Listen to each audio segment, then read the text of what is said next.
In this video, we take a quick look through the routing of a mixer, and like all things audio, this involves a signal chain. First, we look at the inputs, each of which has a channel strip. Then we look at outputs, which send signal to speakers and IEMs, and we see how aux sends can be pre or post. We generally think about mixing consoles in two parts, inputs and outputs. Each input gets its own channel strip, which is made up of a signal chain. Now, on an analog console, it's really easy to see the channel strip laid out for each input, but even though we are mostly operating on a screen with a digital console, the signal chain is the same. A channel strip has four sections: a preamp, which adds gain and boosts the signal from mic level to line level, then the EQ, then the pan mute section, and then the fader section. We can also insert dynamics processors like compressors and gates. This usually happens right after the preamp section, and using all the tools on the channel strip lets us shape the sound of each instrument and then mix them together before sending those mixes to outputs. So here on this console, we have two options for outputs: the main outputs and aux outputs. Usually the mains feed the speaker system for the audience, which we call front of house, and we use aux sends for monitors and effects.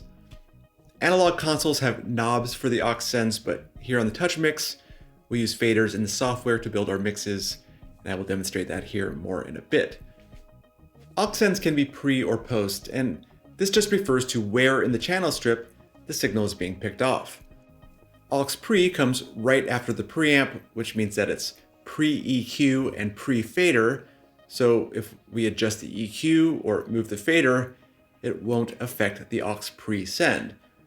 But with aux post, it is post EQ and post fader, so if we change the EQ or move the fader, it is going to affect that aux post send. Typically we use aux pre for monitors and aux post for effects, but this really depends on what you're trying to accomplish with your setup. So right now I have my two monitor mixes patched out of aux 1 and aux 2. One is for the mix for the vocal mic, the wedge on the floor, and aux 2 is for the wedge by the drums. The main outputs aren't feeding anything, but if we had an audience, we would patch these into the main speaker system.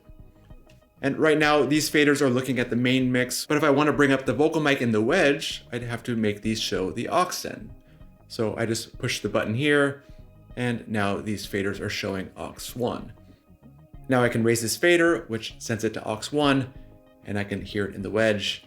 And I can also send it to the drum wedge, which is on aux 2, by pressing this button and raising the fader now to send it to aux 2. Now, it's always important to keep in mind what your faders are showing, and it is one of the tricky things about digital consoles, keeping track of what the faders are showing at any given time. Console routing can get complicated, much more complicated than we talked about in this video, but as long as you think about the signal chain and understand how the signal flows from the inputs through the console to the outputs, you'll be able to control your sound and get the most out of your gear. In this video, we looked at inputs and outputs and discussed how aux sends can be pre or post.